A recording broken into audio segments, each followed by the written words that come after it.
এ যুবক, কবর বড় কঠিন জায়গা। সন্তান আপনাকে ভুলে যাবে, প্রতিবেশীরা আপনাকে ভুলে যাবে, এটা বড় কঠিন জায়গা। এই জন্য কবরে কিছু নিয়ে যাওয়াটা বুদ্ধিমানের কাজ, কিছু নিয়ে যাওয়াটা বুদ্ধিমানের কাজ, কিছু নিয়ে যাওয়াটা বুদ্ধিমানের কাজ। যারা নিয়ে যাবে তারা বুদ্ধিমান, যারা নিয়ে যায় তারা বুদ্ধিমান, যারা নিয়ে যায় তারা বুদ্ধিমান, যারা নিয়ে যায় তারা বুদ্ধিমান। নবীজি বললেন, এই কবরের মধ্যে পেশাব করার পরে পবিত্রতা অর্জন না করার জন্য কবরের মধ্যে কঠিন আযাব হয়। আর একটা কবরে আযাব হচ্ছে ওই জন্য, ওই লোকটা চগলখড়ি করতো, একজনের দোষ আর একজনের কাছে বইলা ভেজাল বাড়াইতো। এরকম বহু মানুষ আছে সমাজে।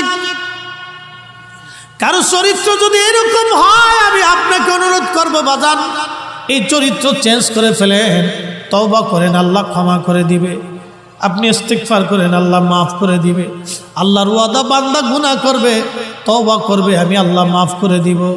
বাজান, আপনি তওবা করে ফেলেন, ভালো হয়ে যান।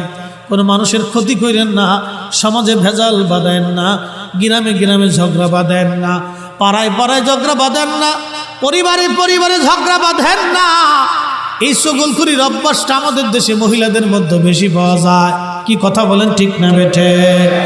আর বেশি আমাদের দেশে স্টার জলসা, জি বাংলা, হাবিজাবি চ্যানেল, এই সমস্ত বিদেশি দেশীয় হাবিজাবি চ্যানেলগুলি দেখে দেখে আমাদের দেশের নারীরা কেমনে সংসারে ঝামেলা পাকাবে, কুটনামি কেমনে করবে, সাজন গুজন কেমনে করবে, বেহায়াপনা কেমনে বাড়াবে, বেপর্দা কেমনে হবে, বেহায়া কেমনে হবে, বেপর্দা কেমনে হবে, খালি এইগুলি শিখে, ভালো কিছু তারা শিখে না, শুধু এইগুলি।